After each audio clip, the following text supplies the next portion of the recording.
In NBC's great parade of new shows. Ladies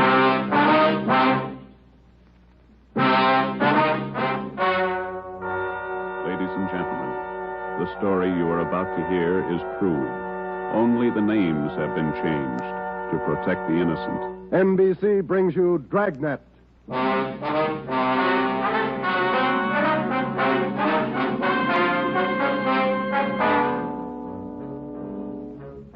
You're a detective sergeant. You're assigned to homicide. A mad killer is loose in the city. In every instance, he leaves the murder weapon behind. There are no fingerprints, no clues to the killer's identity. Your job, get him.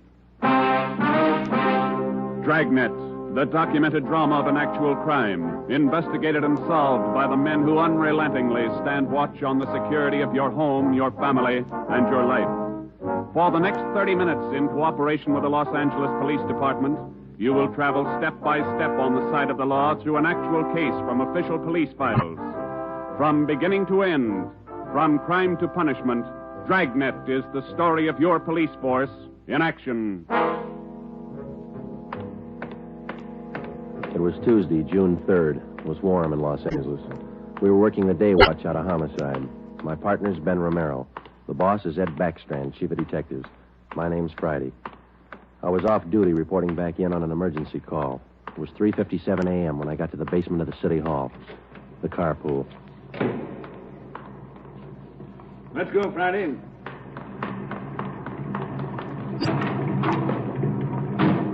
Sorry to call you back in. Couldn't be helped. All right, Ben. Okay, Skipper.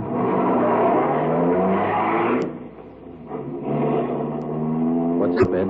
Double murder. When? I don't know. Found out about it 40 minutes ago. You got any ideas? Roughly same M.O. Was that 6413 Norwich, Skipper? No, 6430. What do you mean, the same M.O.? The same guy. Brickbat killer. How many does this make? Counting tonight, 4. We got anything at all? Smudged fingerprint we can't even classify. Sounds like a smart operator. We gotta get him. If we have to shake down the city from one end to the other. Big job, Skipper. Big killer.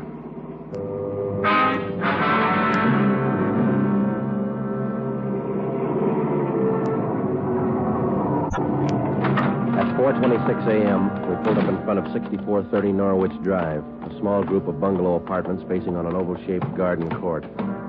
2 uniformed officers were stationed at the door to the apartment. Hiya, Chief. Hiya, fellas. We went inside. Wellberg from Homicide was waiting for us. This way. In here. Well, there they are. Yeah. Mother, daughter. Joe, on the floor beside the bed. Yeah, a red brick.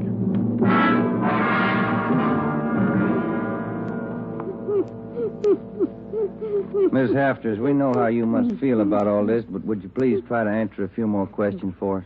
Yes. All right. Poor Margaret. Miss Hafters, how long had you known Mrs. Diaz and her daughter?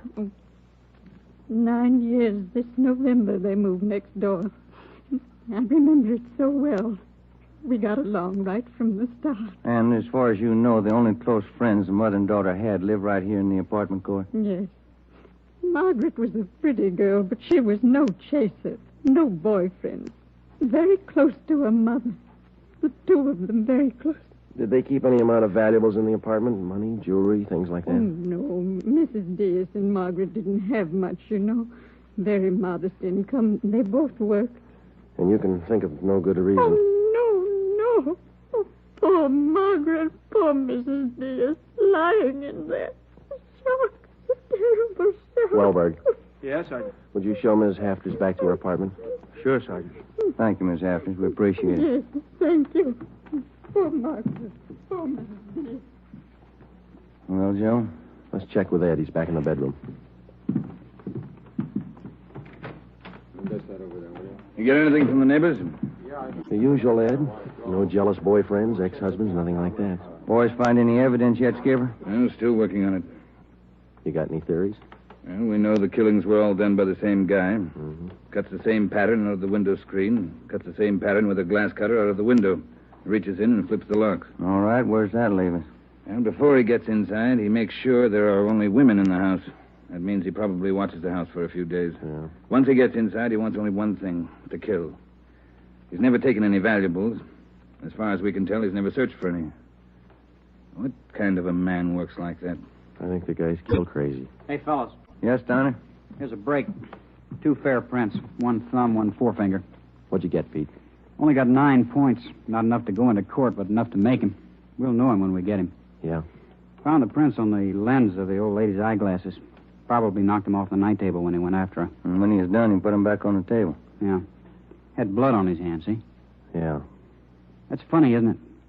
Why would he go to the trouble of picking up the woman's glasses after he killed her? We'll ask him when we find him.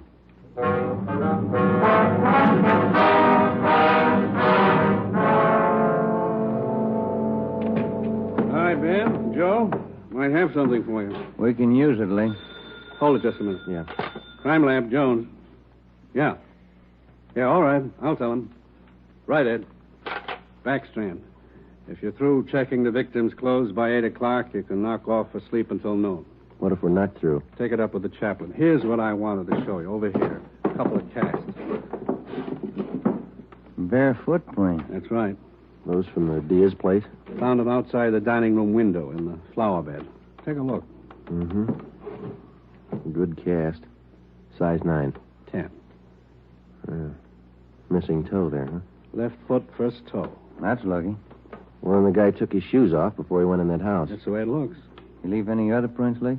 3 with the shoes on. Here they are. Here. Yeah. How would you say the guy is built, Lee? Oh, from the impression, pretty heavy man. There's no full length of stride, or I might give you an idea of his height. How about the bricks, Lee? Here they are, all 3 of them. Used this one in the first murder, this one in the second, this one last night. Leaves them around like calling cards, and there's no way to check them. You'll never get a fingerprint off a common red brick like this, Ben. Surface is too rough. Well, we got an idea of his weight. We know that the first toe's missing from his left foot. That's something. The one we had yesterday. We can check that missing toe in the amputation file, Joe. Yeah. Well, we better get back. Pete ought to have those prints ready, too. Thanks a lot, Lee. Okay, fellas.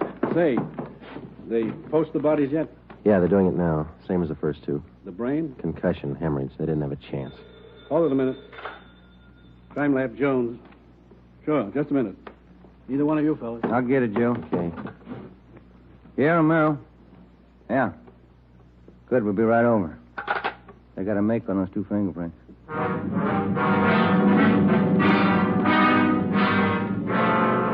Okay, Joe. Single print file. Made him on the index finger. Let me see, Pete. Take a look, Ben. Yeah. Doesn't look like a killer, does he, Joe? Kind of nice looking. That's right, Pete. They said the same thing about John Dillinger. The name at the top of the make sheet read Carlos Richard Monterey, male, Caucasian, age 19, height 5 feet 11 inches, weight 165 pounds, dark brown hair, dark brown eyes. Last known address, 1663 Naples Street, Los Angeles. Previous arrests, 1, auto theft, February 8th, 1936. That was all. Ben and I had been expecting more.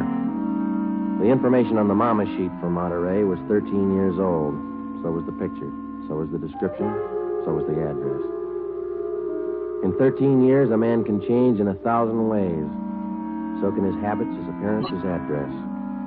In 13 years, everything can change except 2 things. A man's fingerprints and a physical deformity.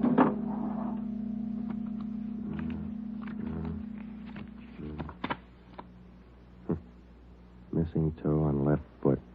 Carlos Richard Monterey.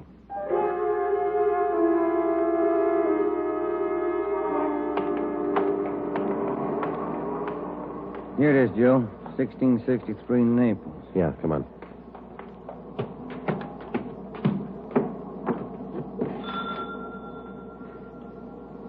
Somebody's coming. Mm-hmm. Yes? What is it? We're police officers. We'd like to ask you a few questions. Oh, yes. Would you like to come in? Thank you, ma'am. Yes? Would you mind telling us your name?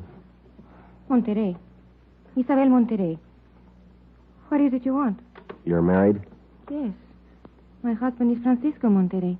Would you explain why you are here? We thought you might be able to help us. We're looking for a man named Carlos Monterrey. I don't understand you. We're looking for a man. We'd like to talk to him. Do you know where he is? Yes. Carlos is dead 7 years ago. He's dead, my husband told me. And does your husband know Carlos, or did he know him? He was his brother. What about your husband's parents, Miss Monterey? Where are they? They're both dead. Sometime now. Have you ever met Carlos? No, never. I have only heard of him. What have you heard of him, Miss Monterey? Do not ask me. This is important, very important. Francisco would not like it if I told you. It's important, Miss Monterey, believe us. Carlos, he's sick. His mind. For 8 years, Francisco has not seen him, not heard from him. He thinks he's dead. But he only thinks so, Miss Monterey. No one's told him his brother's dead. He just thinks so. What else is there to think? Where's your husband now? At his work, his store, Mara Street near Main, grocery, Monterrey Cartwright grocery.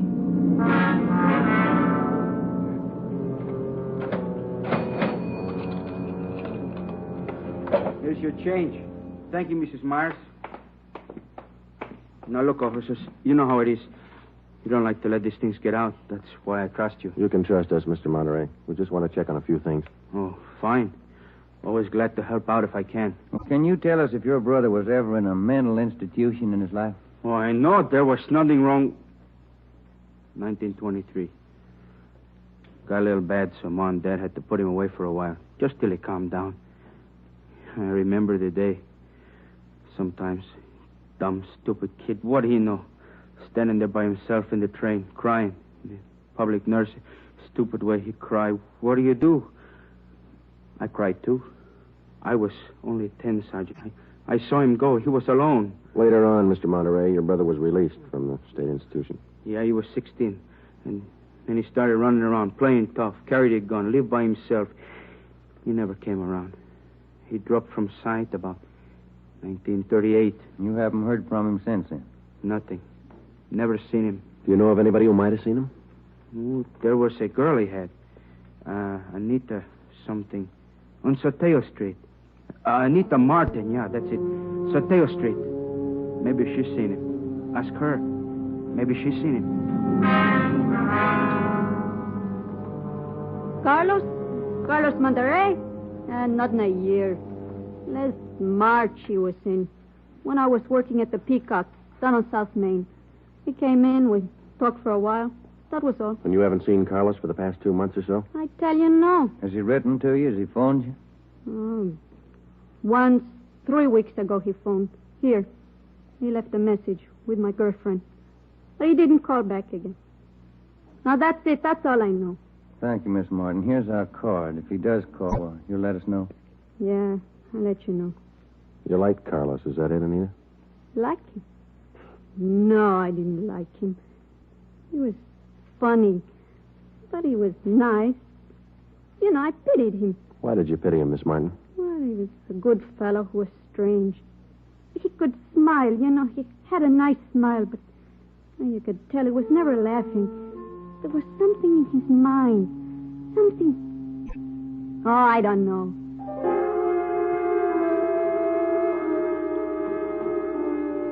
At least a year, closer to 2, I haven't seen Carlos. No letters, not a card, nothing. He was in the East the last time I heard. When was that? A year ago, January, I was in here. He sent me a calendar. Sometimes he could get along fine, very well. Other times, terrible. He couldn't keep him down. How'd he manage to stay out of jail that way, Vicente? I don't know. Sometimes he should have been in jail 5 times over. When you say you don't know of anybody who might have a recent picture of Carlos, a snapshot? No. No one I can think of. Okay, Vincenti, here's our card. If you do think of somebody, let us know, will you? It'll help. Sure, glad to. If I hear of anybody. What kind of a day is it outside? Hot? Hot.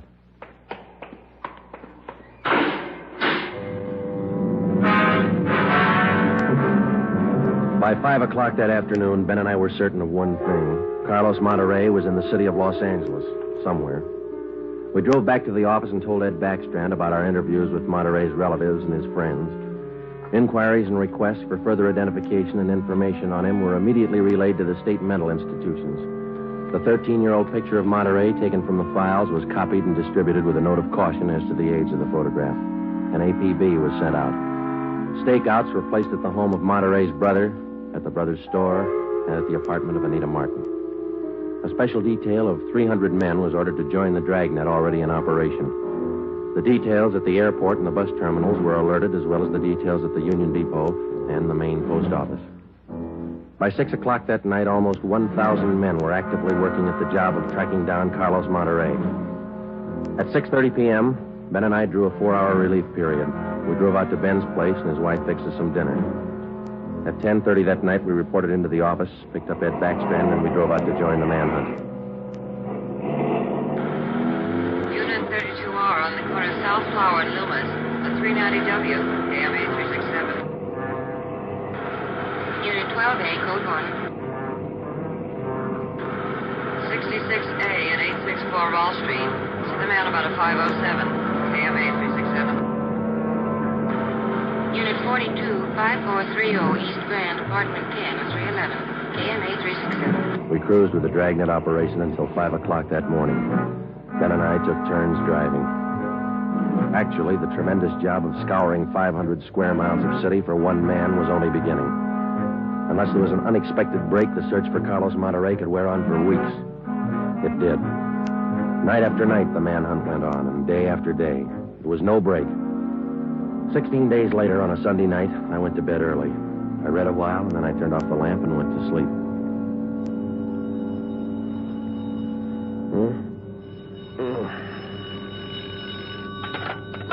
Hello? Friday talking. Sorry, Joe. Get in here as fast as you can. What's the matter? That girl Monterey knew, the one you talked to, Yeah? she left her apartment, went to her girlfriend's. Yeah? She's dead.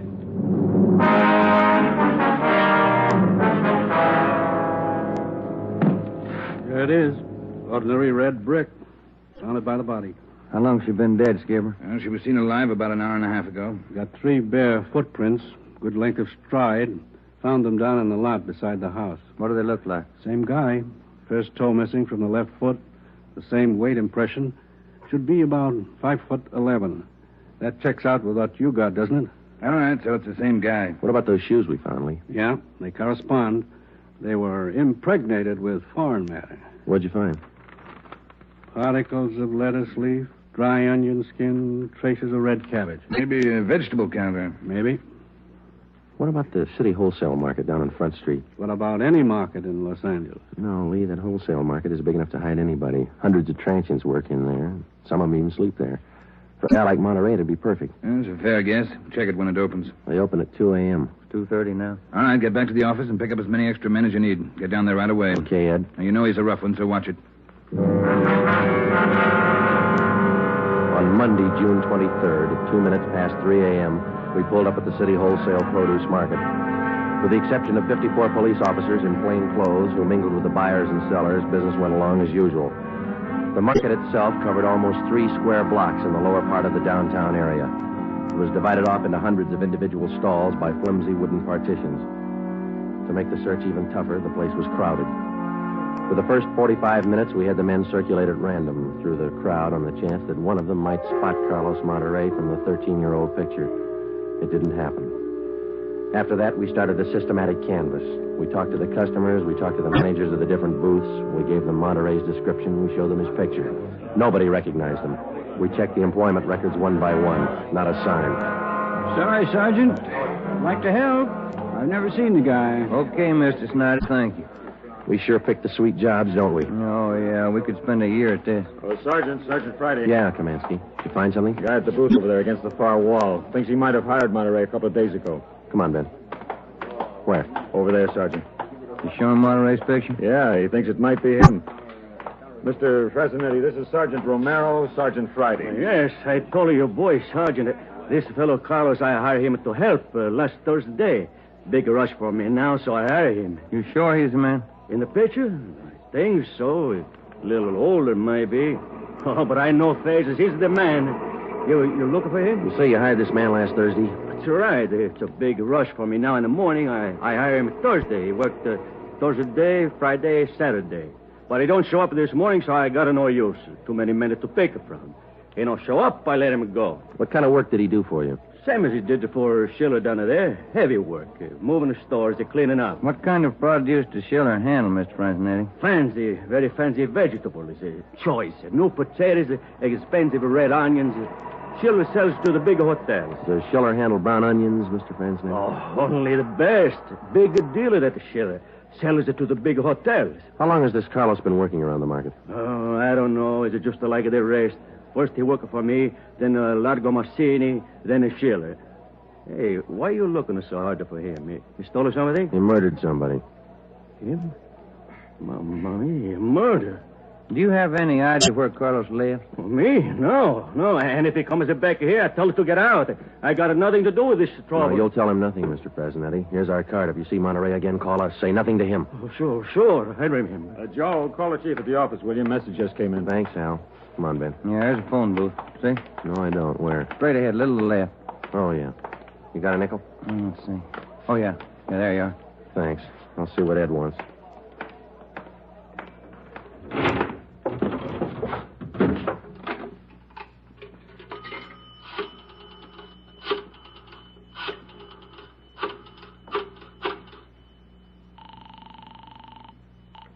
City Hall. 2511. 2511.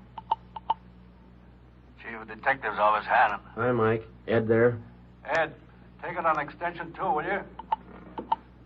Backstrand talking. Friday, Ed. Move fast on this one, Joe. What's up? Main post office. Carlos Monterey picked up a letter there less than 5 minutes ago.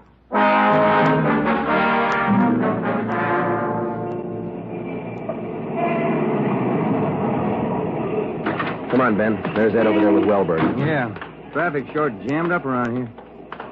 Hi, Ed. Friday, Romero. You all set, Wellberg? All set, Chief. Spring Street to San Pedro. Sunset the first. Got it covered. Good. What's the story? Post office detail tipped us off. 5 minutes after 8, a man answering Carlos Monterey's description picked up a letter at the general delivery window. That was 16 minutes ago. Who spotted him? Sam Lane. He got a look at him just as he was leaving the window. Called to him to stop, but Monterey ran. Lane called me, and we threw a net over the area for 6 blocks around. And Monterey's still somewhere inside this area? I don't know how he could have gotten out.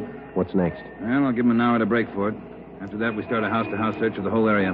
Stop all pedestrian and vehicular traffic for identification. You're going to jam up the depot traffic. That's cheaper than murder, Romero. Get going. The first hour we counted off in 5-minute segments. Like Backstrand, we felt close enough to Monterey to touch him, but he still wasn't there.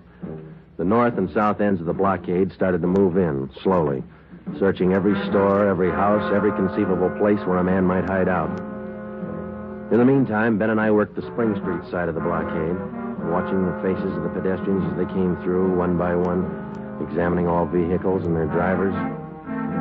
The morning wore on, the sun came out, and it started to get warm. By 11 o'clock that morning, Monterey still had not been found. The temperature was 93 in Los Angeles. It was still climbing. The search went on. At 10 minutes past 2 p.m., Backstrand made the round. How's it look, Skipper? Not good. Going slow. How much longer you figure? I don't know. It'll go to after dark, that's sure. District down here is like a rat's nest. Yeah. Nothing? Nothing. But he's someplace inside this blockade. He's got to be. Any chance of getting relief for the men in our squad? Some of them been working straight through since yesterday. I'll see. Check with me around 5 this afternoon. Thank you, Skipper. Keep a sharp lookout. One slip. That's all it takes. The search went on. At 3 o'clock that afternoon, the temperature was 95. We sweltered and we waited. At 3:45, Backstrand sent a squad of men into the Union Depot to search it from top to bottom. There was one false alarm when one of the men thought he saw Monterey slipping out a side door into a taxi. He turned out to be a train conductor. At 25 minutes past 4, Backstrand passed along the order to our detail to start moving in, house by house. It was a tedious job, and it went slow. The men were tired. At 5:30, the relief squad showed up. Ben and I stayed on. After another 2 hours of house-to-house searching, the trap was narrowed down to a 3-square-block area, a single block wide and 3 blocks long. It started to get dark. Backstrand ordered out batteries of floodlights. By 8 p.m., the cordon closed in around the last 2 square blocks. Lines are all set, Skipper. Ready to move. Good. What do you think? We'll know pretty soon, one way or the other. Frank, keep that traffic moving. All right, you two, get going. See you later, Skipper. Joe, let's take a look in here. Okay. Sure is an old building. Yeah. Where'd Kamansky go? Oh, no, he's here a minute ago. Oh, wait, there's his flashlight. Down at the end of the corridor there. He's signaling. Yeah, come on. Kamansky? Yeah.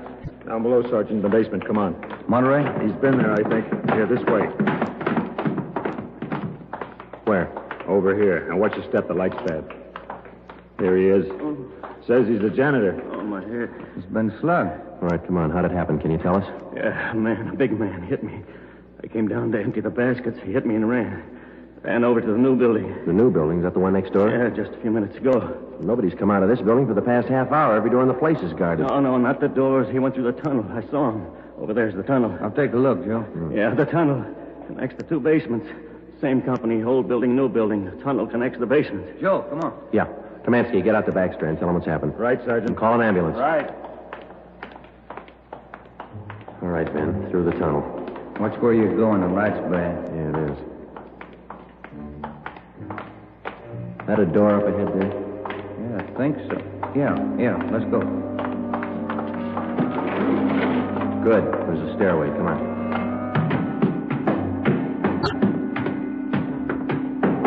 Watch the doors. Joe, the elevator. They're both on the third floor. Let's head for the stairs. Ben, come on.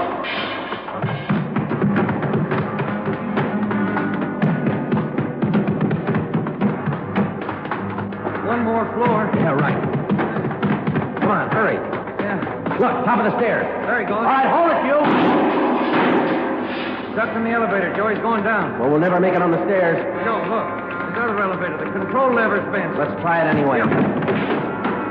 All right, kick the control lever. Kick it, Ben. That's good. All right, Ben, knock the lever back. Come on, quick. Yep. What's the matter? Joe, it's jammed. We're going past. All right, let's kick it. Here. There, that does it. Can you reach the door control? Wait just a minute. I'll see. Yeah. Okay. Well, he's still in the building. Both elevators are here now. Yeah. Down the hall, Ben. The office on the left, I think. Yeah. Here we are. All right, keep clear of the door. All right, Monterey, put on that gun and come on out. I'll kill you! I'll kill all of you! All of you! Okay, Joe, let's take it. Watch it, Ben. He's throwing everything he can get his hands on. I'll kill you! Come on! Come on! I'll kill you! Get away! Come on, you! All right, Monterey. Come on, you. Everywhere you! Okay, Ben, take him.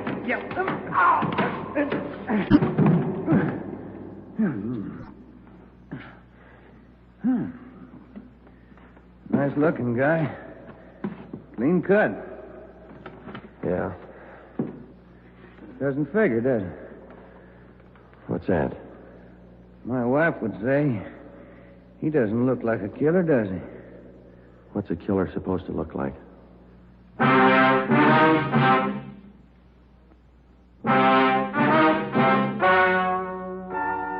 story you have just heard is true. Only the names were changed to protect the innocent.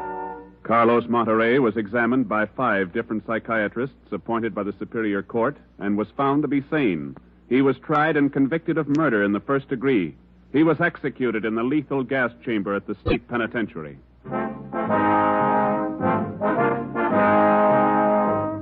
You have just heard the 17th in a new series of authentic cases from official files. Technical advice for Dragnet comes from the office of W.A. Wharton, Acting Chief of Police, Los Angeles Police Department. Tonight's program is dedicated to motorcycle patrolman John Kramer of the El Paso, Texas Sheriff's Department, who on the afternoon of April 26, 1940, gave his life so that yours might be more secure.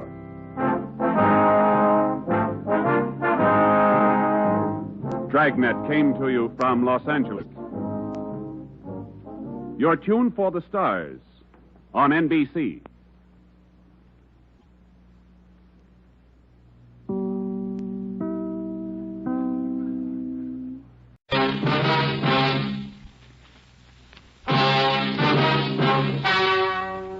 Ladies and gentlemen, the story you are about to hear is true. Only the names have been changed to protect the innocent. NBC brings you Dragnet.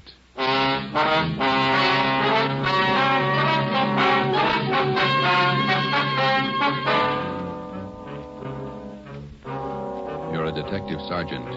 You're assigned to burglary detail. A gang of hijackers has started to work in your city. Truckloads of valuable merchandise have vanished.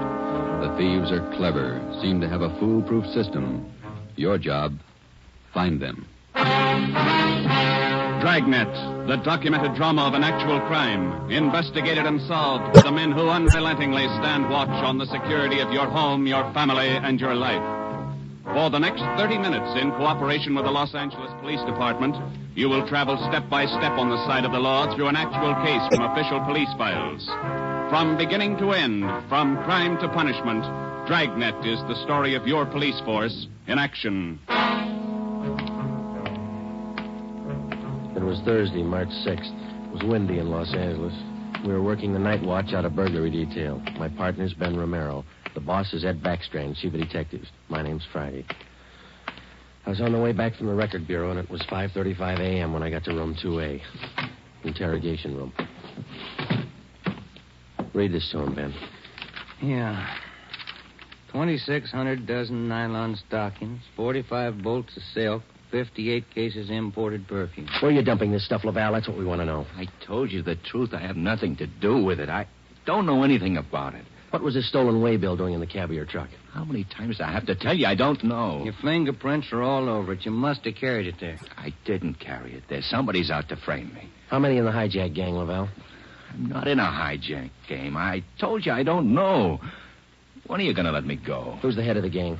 I don't know any head of the gang. I want to get out of here. You're covering for somebody. I'm not covering for anybody. You take the rap for all this, you're going to have a beard down to your knees by the time you get out. I'm not taking any rap. Then let's have it. Oh, I'm tired. $42,000 worth. You know who took it. You know where it is. They could have disappeared anywhere on the way from the east to the 1,000 places. Nothing was missing from those shipments when they came in on the train. Everything was there when they were unloaded at the warehouse. Then I don't know. I don't know. Every dollar's worth was accounted for when it was loaded on the truck. Well, where is it now? I'm tired. We've been here all night. Laval, let me read it for you again. 2,600 dozen nylon stockings, 45 bolts of silk, 58 cases imported perfume. And you're trying to tell us somebody hijacked all that from the trucks without you knowing it? The trucks were loaded at the warehouse. We went out to eat. We came back, got in the trucks, delivered the stuff, and that's all I know. And while you were out eating, the receipts for the load disappeared, too. Is that right, Laval? I don't know where the waybills are. The shipping clerk, that's his job. We talked to him. He says one of you could have taken the waybill. Well, then he's lying. I didn't take him. Then what was this waybill doing in the cab of your truck? I told you, I don't know.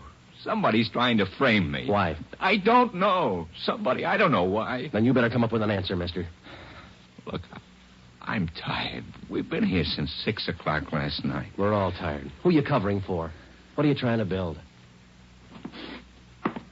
Any of that coffee left, Ben? It's cold. That's all right. You want some, Laval? No.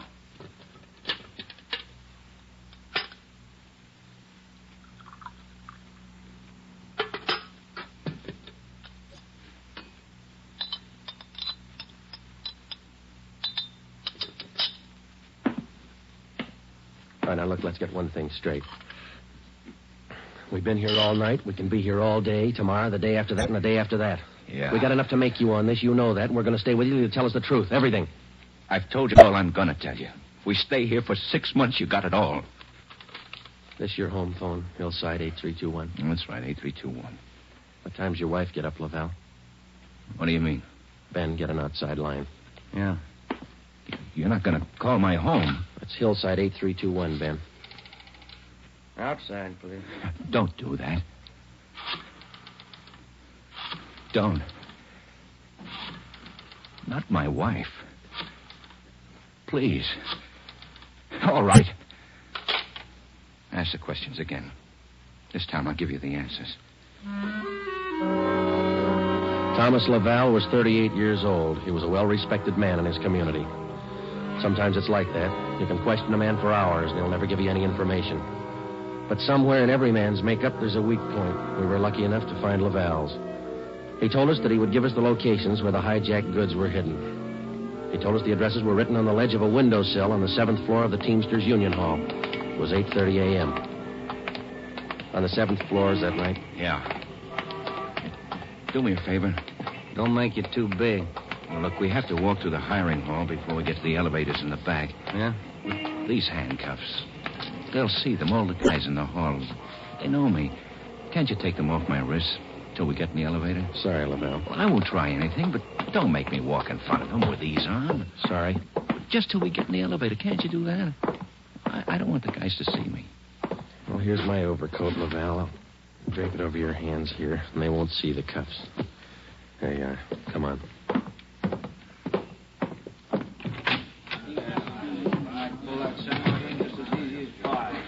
Hi, Tom. How are you? Hi. What's new, Tom? Not much. Oh, that was easy. Let's take the elevator. Yeah.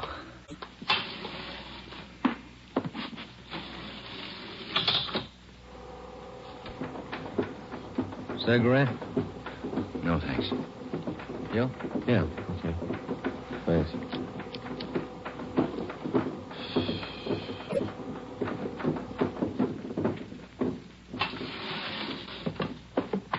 It's down this way. Let me show you. To the left. A window up ahead there. Yeah, this one. I don't see anything on the windowsill. It's on the outside. Open the window and let me check. Yeah. Let me see here. Ben, grab him. He's trying to jump. Hey, Get back here. Get back. Let go, do you hear? Go! Get him, Joe. I can't hold him. He's pulling me out. Hold on, Ben. Grab me. Joe! Joe! He's slipping. Try, Joe. Hold on. He's kicking loose. I can't hold him. Hold him, Joe. Ben!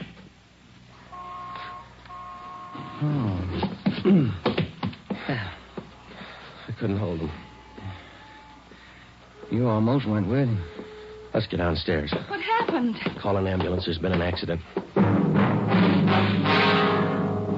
Thomas Laval was 38 years old. He was a well-respected man in his community.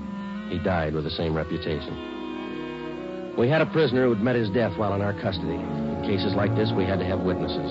By the time we got to the street, the usual accident crowd had gathered. Anybody here see the accident? What you want, witnesses? Yeah. Did you see it? Yeah, we saw it.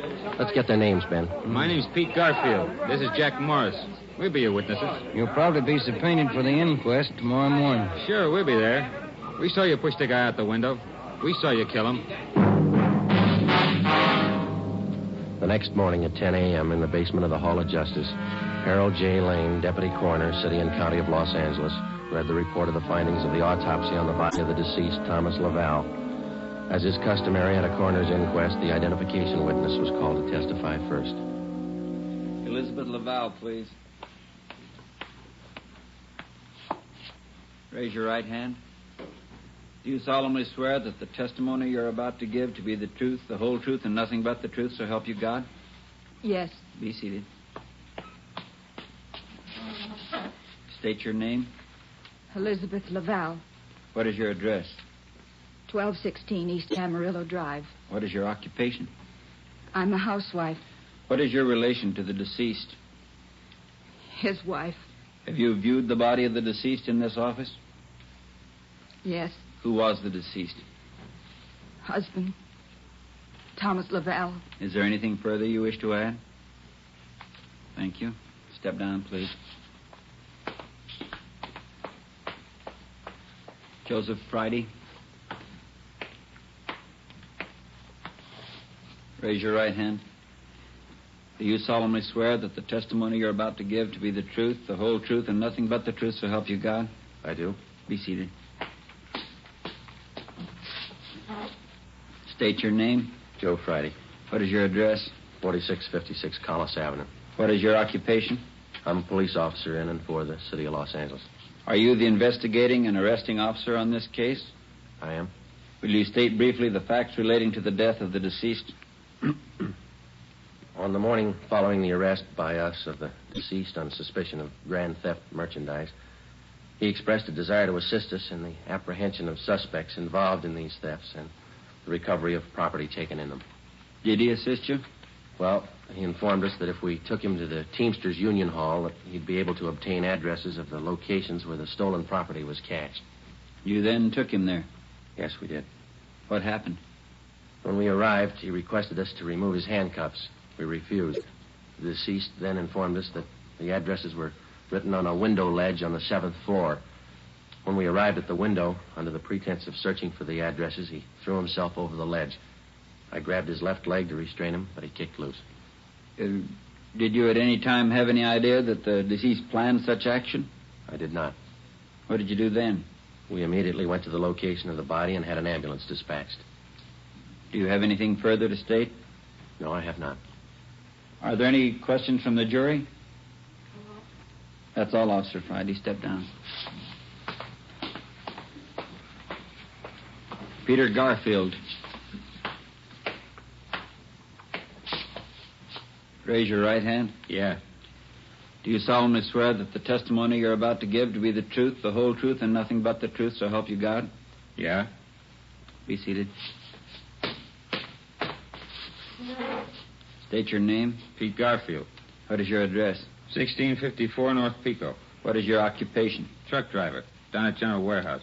Did you know the deceased? Yeah. How did you know him? I worked with him. And that cop's a liar, and so's his buddy sitting over there. Please confine the testimony of this inquest to facts. Were you present at the time the deceased met his death? I told you I was. And those two cops pushed Tom out of the window. Where were you at the time the deceased was pushed or jumped from the window? Jack and I just left the Union Hall. We were going out the front door when it happened. What attracted your attention? I heard him scream. When I looked up, Tom was falling. That cop was standing at the window watching him. Did you see the officer push him? Yes, I saw him. Did I understand you to say you were on the street outside the building at the time? Yeah. And you saw the officers push the deceased from the window on the 7th floor from your vantage point? Yeah. Isn't it true that that's a physical impossibility? What is? That you could have seen what you testified to from where you were standing? I know they pushed him. You know or you saw? I know, that's all. Tom wouldn't jump out of a window. Then it's true you didn't see the officers push the deceased out of the window? No, I didn't see him. Is there anything further you'd like to add? They must have pushed him. Any question from the jury? That's all, Garfield. Step down. Dorothy River. Raise your right hand. Yes. Do you solemnly swear that the testimony you're about to give to be the truth, the whole truth, and nothing but the truth, so help you God? I do. Be seated. State your name. Dorothy River. What is your address? 211 South Beverly Drive. And what is your occupation? I'm a stenographer at the Teamsters Union Hall. Were you present the morning the deceased met his death? I was. State where you were and what you were doing. I was in our office on the 7th floor doing some filing. Please state what you witnessed. The filing cabinet in our office is by the door. The office faces on the hallway, and the door happened to be open. I heard a commotion and looked out. I saw those two officers struggling with a man. Did you hear any conversation? Yes. I heard that officer there say, "Get back here, get back." The man outside the window yelled, "Let me go, let me go." This officer here, Officer Friday, said, "He's pulling me out. Hold on, Ben, grab me." How far from the window were you? I'd say about 15 feet. Do you have anything else to add? Yes. As the two policemen started downstairs, Officer Friday said to me, "Call an ambulance. There's been an accident." Thank you, Miss River. Those officers didn't push that man out the window. They were trying to hold him. After hearing additional witnesses, the coroner's jury retired at 11:57 a.m. 8 minutes later, they returned with their decision. The deceased met his death voluntarily and by his own actions. The homicide detail continued the investigation of Laval's death. A week went by. With homicide working one side, we hoped that they might turn up additional leads in the hijacking case. Nothing turned up. It seemed that with the death of Thomas Laval, our leads came to an abrupt stop. On Tuesday morning, March 16th at 9 a.m., we got a call from Chief of Detectives Ed Backstrand. Now, once more, what about the way bills on these shipments? You checked them? Everything we could. Talked to everybody that handled them. And talk to him some more. $42,000 in merchandise doesn't just disappear. Now, who's the last one to handle those way bills? The warehouse shipping clerk. The bills were signed and stamped. 2 hours after he filed them in his desk, they disappeared. What about the truck drivers? You checked them out? Talked to all of them. Nothing so far. Nothing was missing from those shipments until they left the warehouse. Is that right? Yeah. And somewhere in between the warehouse and the delivery points, $42,000 worth of goods disappeared. Somebody's got to be hijacking those loads. We know that, but how do we get to it? Maybe they're working alone. Maybe they're working with the truck drivers. It's one of the others. Got to be. We just hadn't lost Laval. Well, you lost him. That doesn't close the case. You got a suggestion? Yeah, I got a suggestion. Crack it.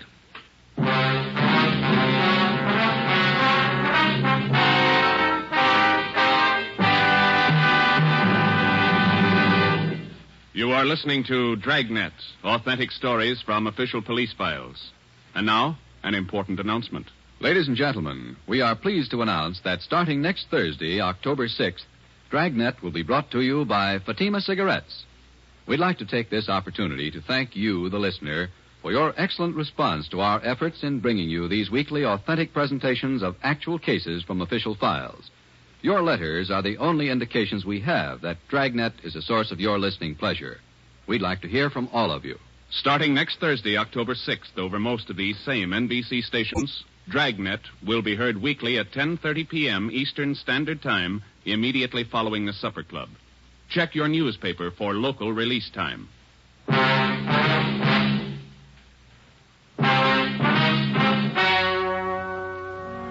We stayed on the job. Another week went by. No leads. We spent so much time at the general warehouse where the merchandise disappeared that we almost got to be a part of the crew. We got to know everybody. We made frequent visits to the Teamsters Union Hall, but got us nothing. On Wednesday, March 26th, we reported in for work at 8 a.m. Friday, Romero. Yeah, Skipper? You fooled around just long enough. They hijacked another load last night. $38,000. What outfit? Same, general warehouse. Who's your contact down there? Ray Hobart, shipping clerk. I'll hop down there right now and get the details. Right, Ed. There are 2 ways to solve this thing. Yeah? You can get those hijackers now or wait till General Warehouse goes out of business. Get on it.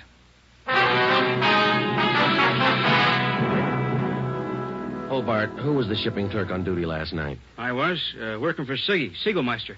He's out with a cold. And you saw the stuff was loaded on the trucks and you checked the waybill. Yeah, as usual. Everything as usual. Checked the trucks out at 2 a.m., went back to the office, filed the waybills. You work a pretty heavy schedule, Hobart. You started at 2 a.m. and you're still on duty? It took the last 4 hours of Siggy's shift, at 2 a.m. to 6 a.m. He had a cold. I was back here at 10 this morning to start my own shift. When did you find out the waybills were missing on that shipment last night? Just before I went off. Maybe 5:30, 5:45. Well, how about the truck drivers who handled that load, Hobart? You got them? Let's see. I got it right here. Okay. Here you go, Sergeant. Jack Morris and Pete Garfield. Jack Morris and Pete Garfield were brought in for questioning. We double-checked with Homicide and found that their reports on Morris and Garfield tallied with ours. No previous records.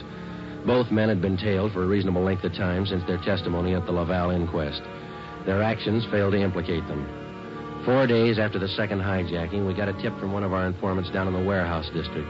He told us that a man in a gray suit had been hanging around the coffee shop next to the Teamsters Union Hall. He was peddling nylon stockings, cheap.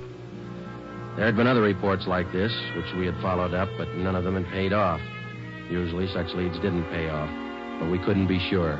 They had to be checked. At a few minutes before 5 that afternoon, we found the nylon salesman in the gray suit in the back booth of the coffee shop adjoining the Union Hall. Look, Mac. Take a look. The finest. You can't do better. 51-gauge nylon. Look good, huh? Sure do, don't they, Joe? Yeah, they do. We've been looking for you, Mac. Some of the guys in the Union Hall said that you'd be around. Sure, I saw lots of these around the hall. Truck drivers, just like you, buying them like crazy. Good deal. Sure looks like it, man. How many pair can we have? Many as you want. 4 bits a pair, you name it. You got a couple of dozen for us? Couple of dozen? No, not on me, but I can get them. Many as you want. Well, we're kind of in a hurry. Can you get them for us fast? Couple of dozen. Better make it 3 dozen, huh, Joe? Yeah, if you want. 3 dozen. Can you get them now? Couple of hours I can get them. Same quality. Want to meet me here? Oh, I don't know. We wanted them for tonight. My wife's birthday, you know. Well, maybe an hour and a half. How's that? 3 dozen, meet you here. Oh, look, Mac, maybe we're both heading the same direction. Can't we go with you and pick up the nylon? Save time for all of us. No, I don't think so. No. Can't you wait? Hour and a half? How's that? Ever find a better buy? I'm sorry, Mac. I wish we had the time. Well, where do you have to go to pick up these nylons? Oh, way out. Sunset Boulevard near Fairfax. Can't you wait? I'll make it fast. Can't we pay you and then go out and pick them up ourselves? Huh? No. Don't work that way. No. Can't you wait here? I'll make it fast. We ought to be home now, Joe. Yeah, I'm sorry, mister. We'll have to skip it. Yeah, maybe we can pick up something on the way home, Ben. Candy or something. Wife likes candy. Now, look, fellas, I don't want to see you lose out on this deal. I'll meet you halfway. How you mean? Look, together we'll go out to Sunset and Fairfax, huh? Near the place. You wait there at the hamburger stand, and in 5 minutes I'll bring you the stuff, okay? Oh, I don't know. We're late already, but... All right, it's a deal. I'll call the wife and tell her we're going to be a little later. 3 dozen, is that right? 3 dozen of the best. You can't do better. All right, I'll be back in just a minute.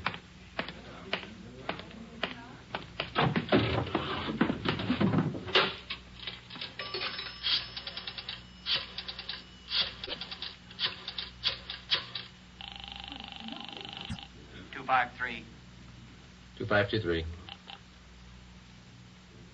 Chief of Detectives Office, Chandler. Mike, Joe Friday, Backstrand there? Out right now, Joe.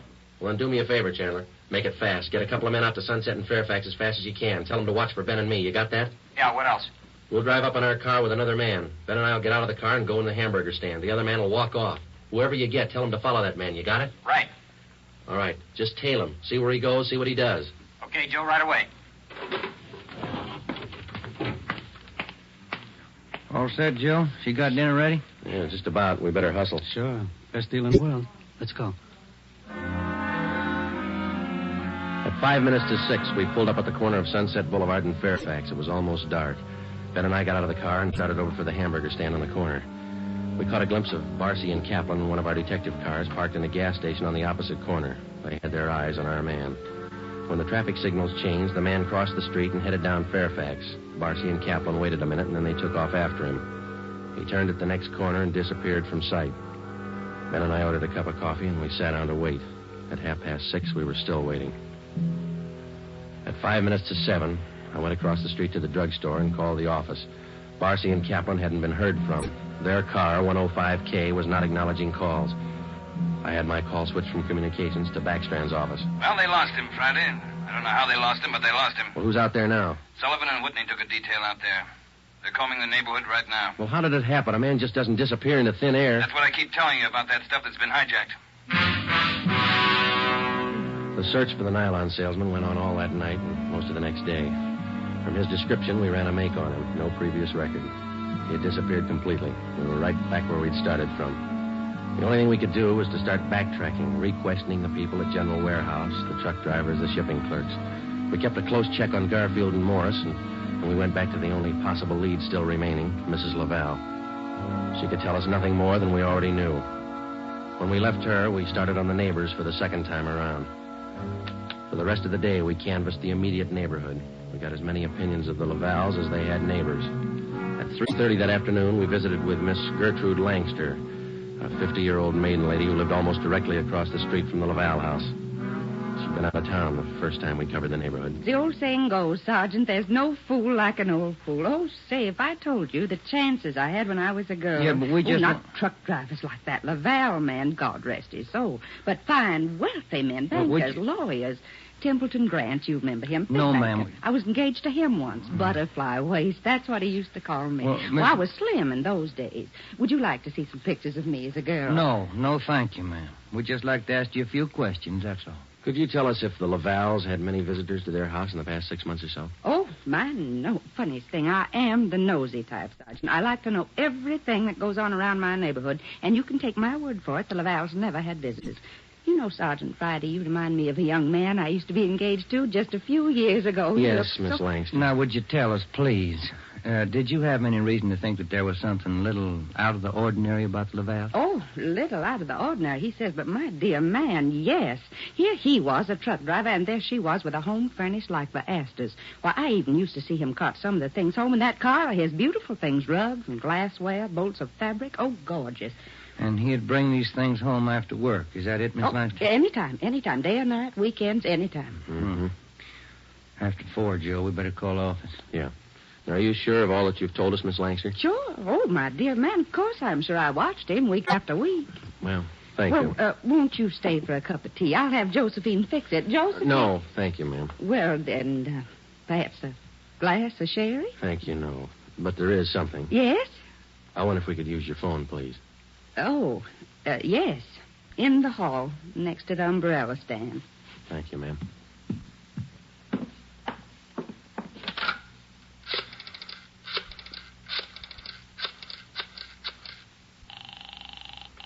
City Hall. 2523. 2523. Backstrand. Friday, Ed. Nothing much here. Well, there's something here. Barcy and Kaplan just called. Pete Garfield left his house half an hour ago. Then he picked up Morris. What's so unusual about that? Nothing, except the guy driving the car is the little man in the gray suit, the nylon salesman. Barcy and Kaplan are tailing him. Where are they now? Headed north out Riverside Drive. There's nothing out there but a golf course and a lot of riding stables. I don't care what they do for recreation. Go get them. With red light and siren, it took us 12 minutes to pick up Barcy and Kaplan on Riverside Drive. At 4:23 p.m., we pulled up in front of the Blue Pony riding stables. Barcy and Kaplan's car was overturned just beyond the driveway leading up to the riding academy. Kaplan's hurt. I called an ambulance. They rammed us. What kind of a car are they in? They switched. They're driving a 12-ton Bulldog semi. Which way they head? Going north. Got a 3-minute lead on you. Pneumatic commercial. Adam 653. Let's go, Ben.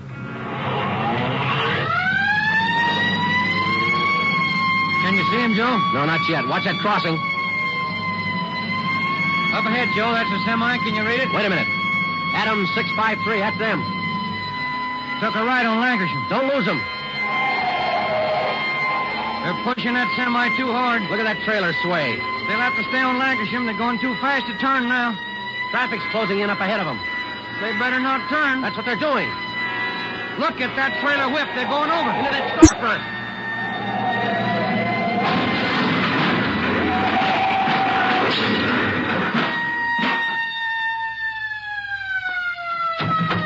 Come on, Ben. You all right? Wait a minute. Let me see. Yeah, they're banged up, but they're alive.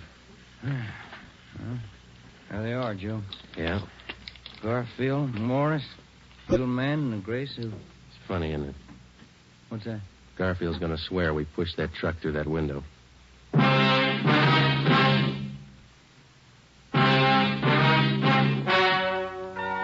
The story you have just heard is true. Only the names were changed to protect the innocent. Peter Garfield, Jack Morris, and John Dolfo, the stocking salesman, were hospitalized and later brought to trial. They were convicted on charges of grand theft and received sentences as prescribed by law. They are now serving their terms in the state penitentiary. You have just heard the 18th in a new series of authentic cases from official files. Technical advice for Dragnet comes from the Office of Acting Chief of Police W.A. Wharton, Los Angeles Police Department. Tonight's program is dedicated to motorcycle officer Elmer Forsman of the Fresno, California Police Department, who on the afternoon of October 6, 1946, gave his life so that yours might be more secure. Remember, starting next Thursday night, October 6th, Fatima Cigarettes invite you to listen to Dragnet immediately following the Supper Club. That's 10:30 p.m. Eastern Standard Time over most of these same NBC stations. Check your newspaper for local release time. Dragnet came to you from Los Angeles. Judy Canova joins the star lineup of Saturday shows tonight on NBC.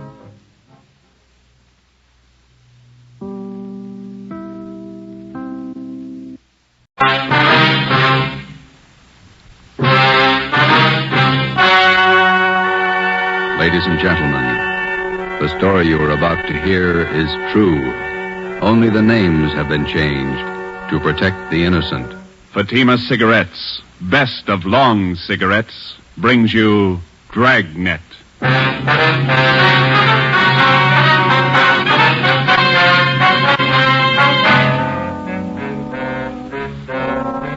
You're a detective sergeant. You're assigned to homicide detail. A vicious killer has taken the life of a 62-year-old woman. Suspicion points in only one direction. The murderer was heartless, cold-blooded. Your job, get him. If you want a long cigarette, smoke the best of long cigarettes. Smoke Fatima. It's the long cigarette that contains an essential ingredient of all the very popular cigarettes, Turkish tobacco. That's why you see the Turkish symbols on the attractive golden yellow Fatima package. That's why Fatima has a much different, much better flavor and aroma than any other long cigarette. That's why Fatima doubles and redoubles its smokers.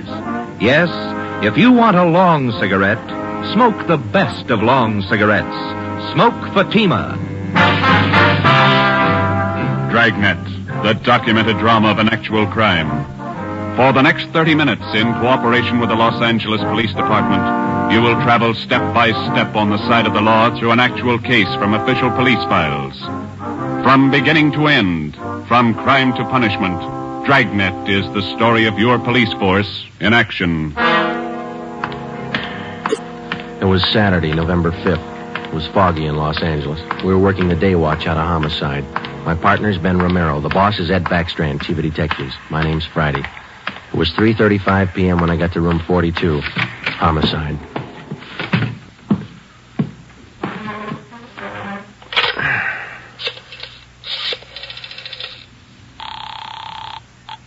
Long distance. This is Friday in homicide. I'd like to place a call to Mr. Frank Renard in Murphy, Idaho. The number is 761. Frank Renard, Murphy, Idaho, 761. Yeah, that's right. The call's been cleared with the business office. All right. Do you want me to call you back, Sergeant? No, I'll hang on. Okay, I'll place it for you.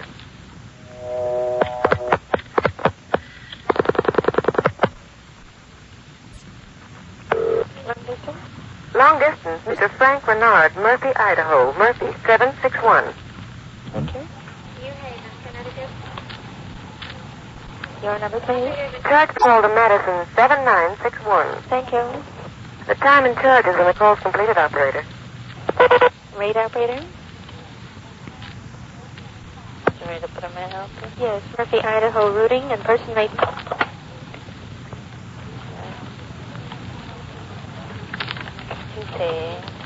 N-A-M-P-A, Napa. Hi. Operator, the number is 4-8. Hi. 160, thank you. Welcome. Through Boise.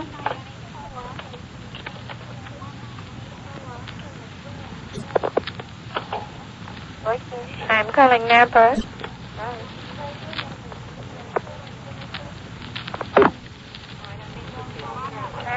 Murphy, 761. Thank you.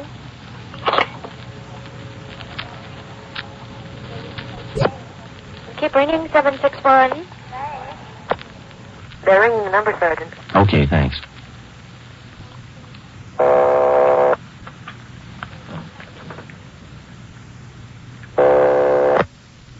Hello? Mr. Frank Renard, please. Los Angeles calling. Who do you want? Mr. Frank Renard, please. Los Angeles calling. I'm Frank Renard. Go ahead, please. All right, Sergeant, go ahead. Hello? Hello? Hello, Frank Renard? Yeah, who's this? This is Sergeant Friday, Los Angeles Police Department. I've got an urgent message for you. For me? Well, what's the matter? Your wife, Dolores, asked me to call you. Something's happened to your mother. What do you mean? What's happened? I better let your wife tell you. She wants you back in Los Angeles right away. Look, what's this all about? I can't leave my job now. You better come. Your mother's been murdered.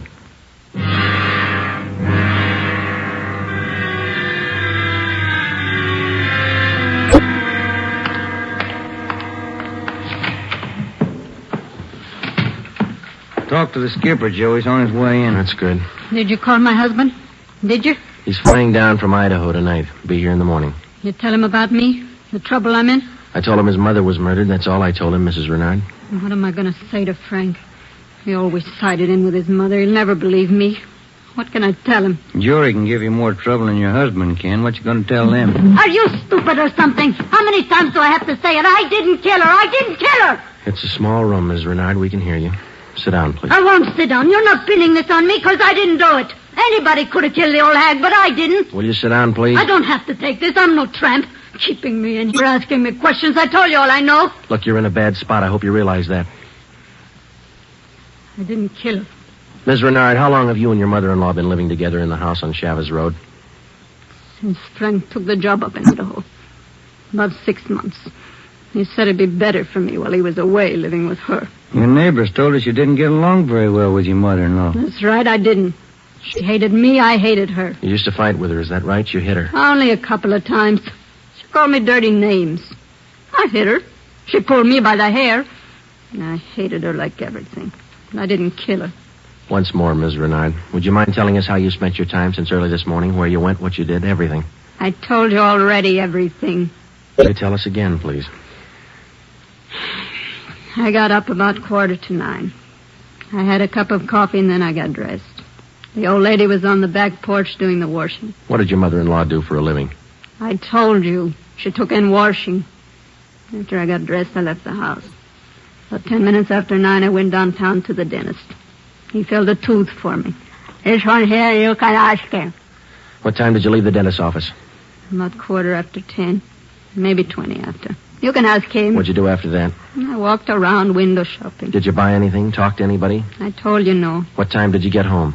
12:30. I went in the bedroom. The old lady was on the floor. Blood all over. I felt her heart. It wasn't beating. Is that when you got the blood on your dress? Yeah. Now, that's all I'm going to say. 3 times I told you this story already. And you still can't account for your time between 10:20 this morning and the time you found the body and called the police at 12:30. I told you. I left the dentist. I went window shopping, then I walked home. And during that time you didn't talk to anyone and no one saw you? Lots of people saw me. People on the street downtown. I'm no tramp. I don't talk to everybody. None of your neighbors saw you come home, Ms. Renard? Of course they didn't see me. I cut across the back lot up from San Jose Avenue. I came in the back way. The lady who lives next door to you. She says she was in the backyard about noontime. She stayed there till after 1 o'clock. She didn't see you come in the back way. And she's a liar. She's a dirty liar. You and your husband took out an insurance policy on your mother-in-law last year. Is that right, Ms. Renard? Sure it is. What of it? $5,000? Yeah, so what? You know a man by the name of George Martino? No. You better tell the truth, Ms. Renard. All right, so I do. He's a friend of mine. You've been running around with him since your husband's been away. None of your business. I do what I want. Your mother-in-law found out about Martino. That's what you fought about most of the time. Oh, she was crazy. He's a friend of mine, that's all. Are you telling the truth, Ms. Renard? Martino's a boyfriend of mine. I told you, that's all. Your mother-in-law found out you were running around with him. She warned you if you didn't shake Martino, she'd write your husband. You said you'd kill her if she did. That's a lie. That's what your mother-in-law told one of the neighbor ladies. And I said it just to scare her. One night I was drinking. We had a fight. She was yapping at me all night. I said it just to scare her. But she wrote the letter anyway. And that's what she said. But I didn't kill her. You had the time, the motive, and the opportunity. It wasn't me. I didn't kill her. Interrogation room, Friday. This is Brennan, Joe. Yeah, Bill. Where are you? Santa Monica. Picked up George Martino.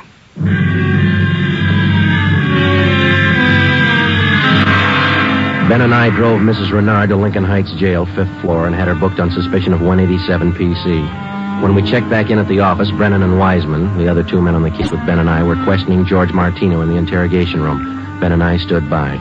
Martino admitted only 2 things. He had been running around with Mrs. Renard since her husband left town, and he had heard Mrs. Renard express a desire to do away with her mother-in-law.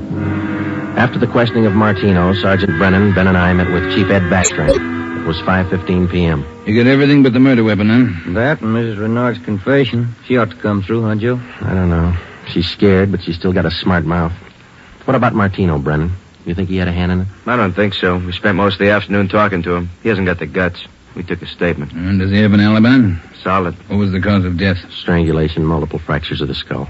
All motives are with Mrs. Renard, Chief. Pretty clear-cut job. No evidence of robbery or burglary, I guess. A couple of dresser drawers in the bedroom were emptied on the floor and clothes tossed all around. Pretty obvious plan to make it look like burglary. Maybe.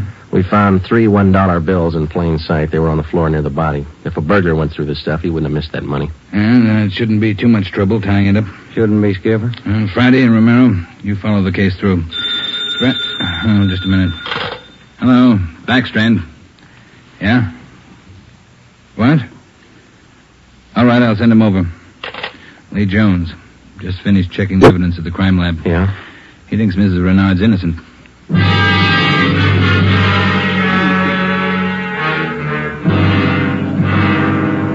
There they are, fellas. Facts don't lie. But she had every reason in the world to kill the old lady. In my book, she couldn't have killed her. All right, let's have it, Lee. How does the evidence add up? That's just it, Joe. It doesn't. Take a look. The dress Mrs. Renard was wearing when she found the body. That's it. Blood smears near the hem. 2 smears, that's all. Now, if she murdered her mother-in-law, there should be more blood on this dress. It shouldn't be smeared. How do you mean? First of all, the manner in which the old lady was killed. Head was battered in.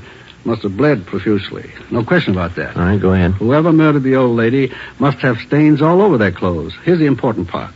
Because of the nature of the wound, it would have stained in drops, not smears. Well, how can you tell the difference? Maybe these are drop stains on her desk. They're not. I checked them with a microscope.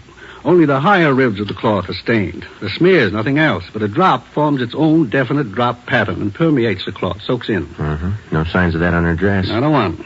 Now, here's the silk scarf the old lady was strangled with. Yeah? Here's what I found in the knot tied in the scarf. A blonde hair, wavy.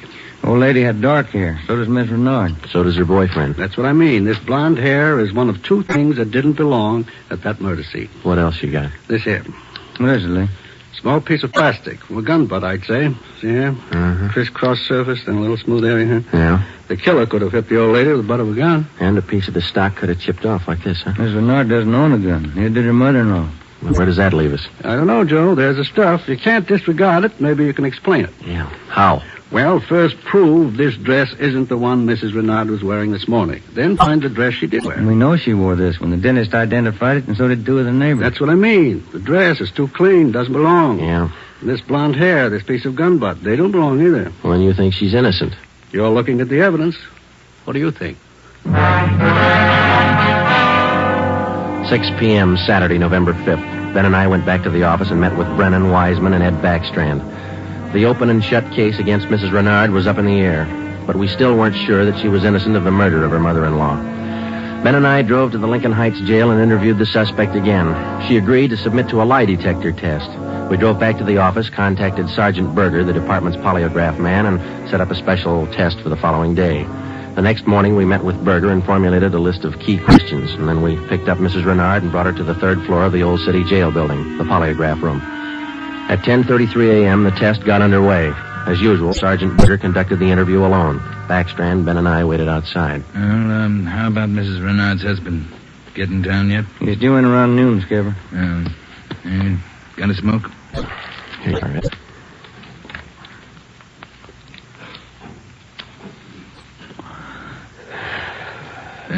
Thanks. What time is it now? 11:25. Here's Berger now. That's it, Ed. What'd you get? I can study the chart a little more. The results are pretty well defined, though. How's it look? No reaction to the key questions. What's your opinion? I don't think she did it.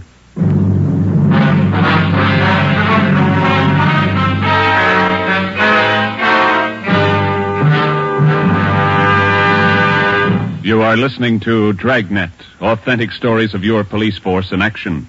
And in leading magazines this week, you'll see this authentic story. Headline: Fatima's sensational growth sets a record for long cigarettes. Then you'll read the actual reasons smokers give for changing to Fatima. Fatima is different. It's mild and has a wonderful flavor. Fatima's best. These are the words of Miss Pamela Bookman of New York, where Fatima has increased its smokers 132%. Fatima tastes much better than any other long cigarette. It's the best. Says Mr. James S. Winterhalter of Detroit, where Fatima smokers have increased 348%. I like the flavor, and Fatima is mild. It's the best long cigarette. That's the statement of Mrs. Mary C. Werdeman of Los Angeles, where Fatima has increased its smokers 545%.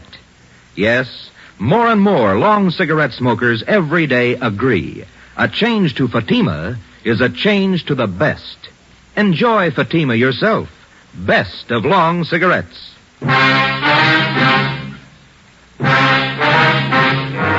8 a.m., Monday, November 7th. Mrs. Renard was released from custody. We questioned her husband, Frank Renard, briefly.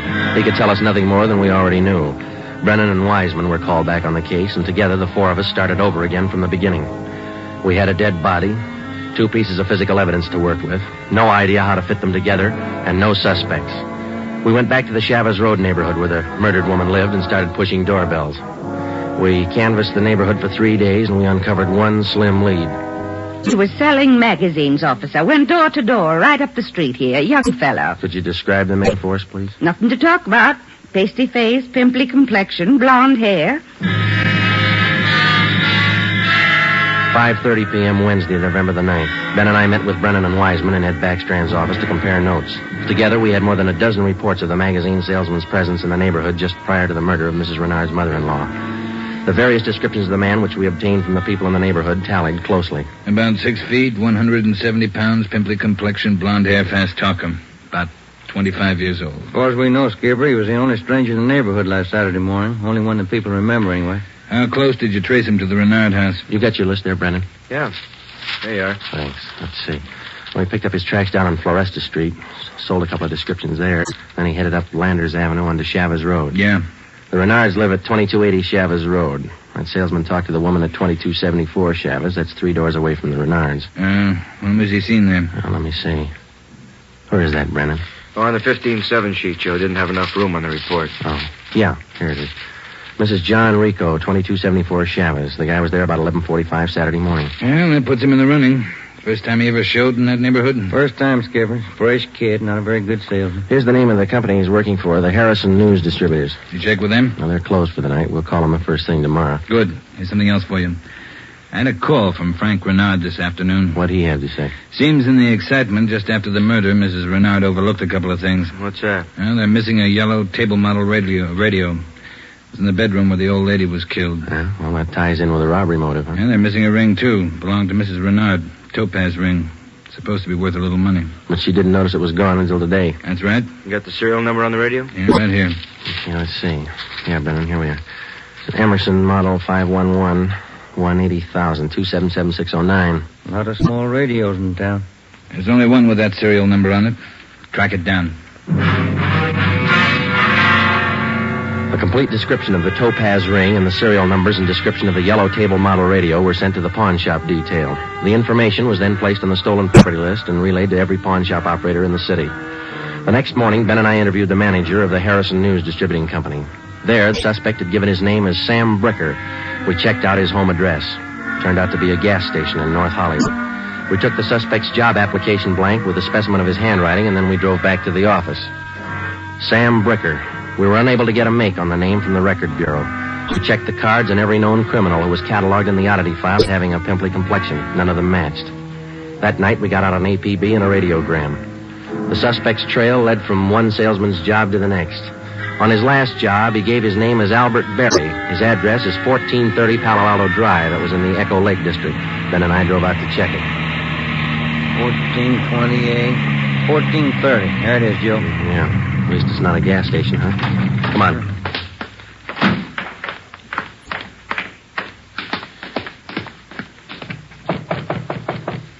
Tiresome, huh?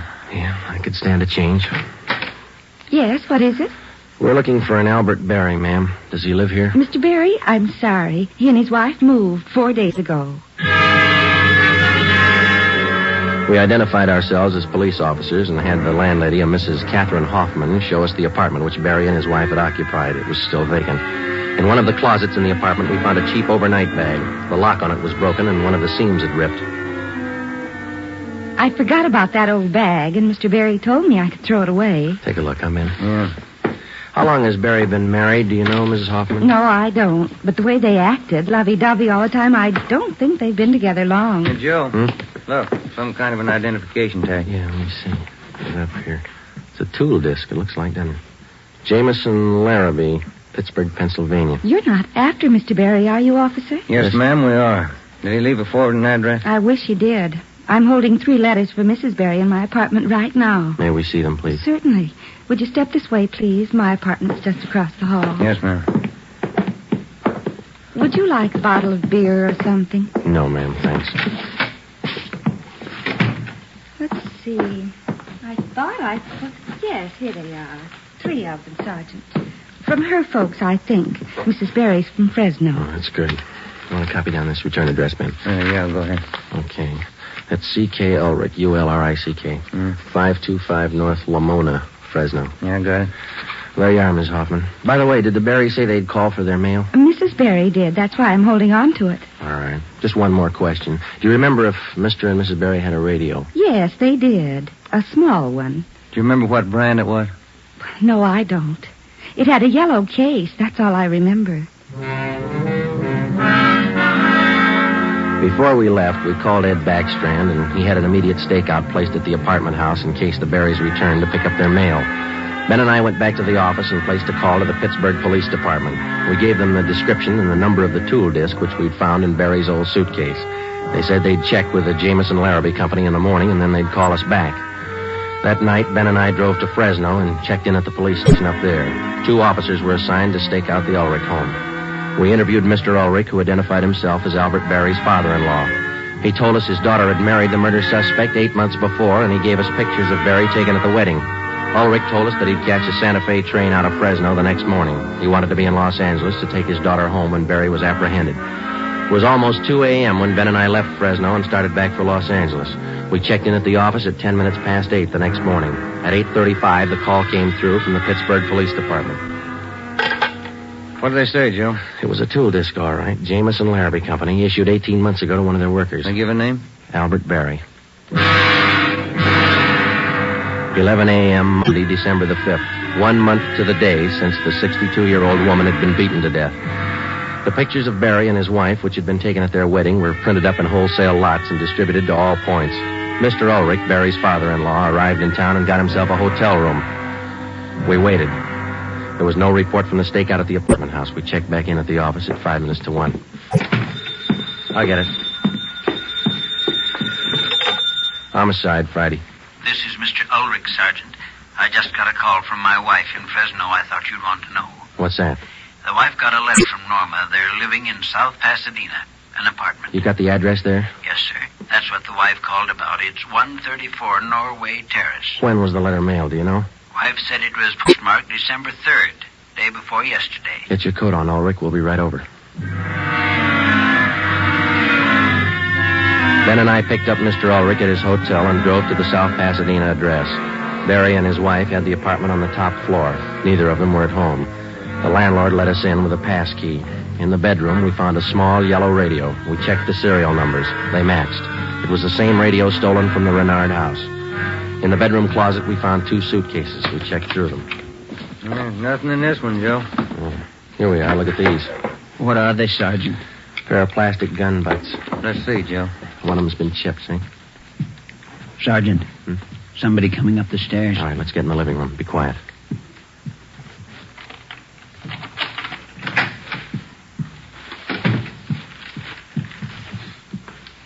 Dad, what are you doing here?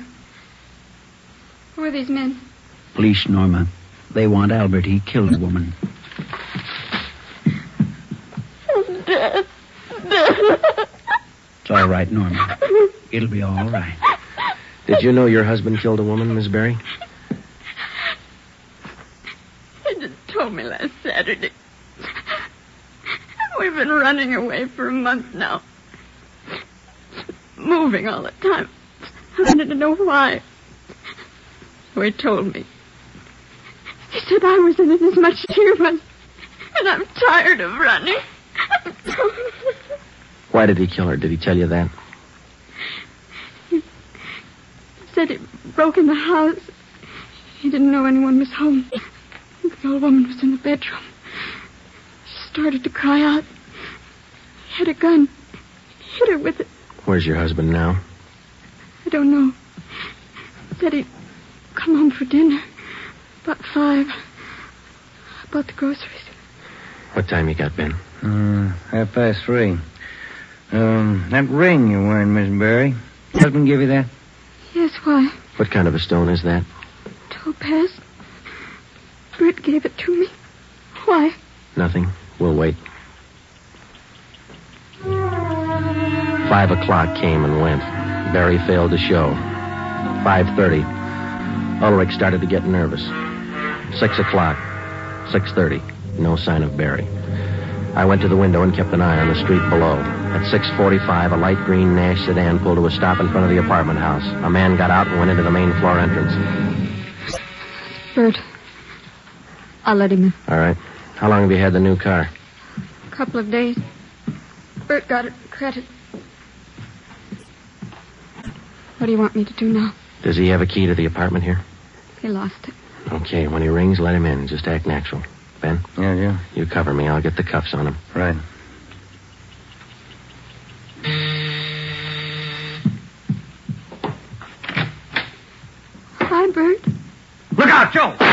All right, drop it, Barry.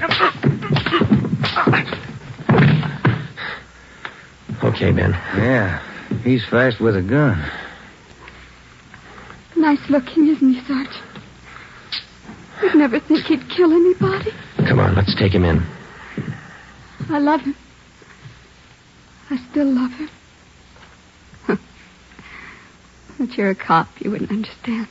That's right, I wouldn't understand. I'm a cop.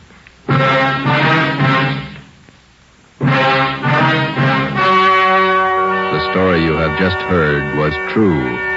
Only the names were changed to protect the innocent. On February 16th, 1947, trial was held in Superior Court Department 82, City and County of Los Angeles, State of California. In a moment, the results of that trial. Earlier tonight, you heard the reports of amazing increases in Fatima smokers from New York to Los Angeles. Yes, all over the country, Fatima is doubling and redoubling its sales. And here's reason one. Fatima is the long cigarette that contains an essential ingredient of all the very popular cigarettes, Turkish tobacco. Reason two. Fatima has a much different, much better flavor and aroma than any other long cigarette. Reason three. To millions of smokers, the name Fatima has always stood for the best in cigarette quality. Smoke Fatima, the best of all long cigarettes.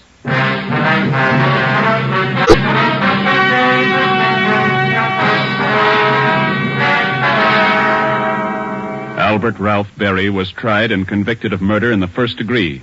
His wife, Norma Berry, was found innocent of the charge that she harbored a criminal. She was returned home with her father. Berry was executed in the lethal gas chamber at the state penitentiary. You have just heard Dragnet, a new series of authentic cases from official files. Technical advice for Dragnet comes from the Office of Acting Chief of Police W.A. Wharton, Los Angeles Police Department. Tonight's program is dedicated to Private Hubert W. Estes of the District of Columbia Metropolitan Police Department, who on the night of May 16th, 1947, gave his life so that yours might be more secure.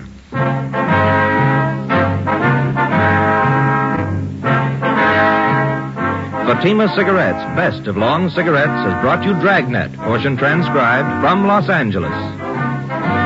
Be sure to hear songs by Morton Downey tonight on NBC.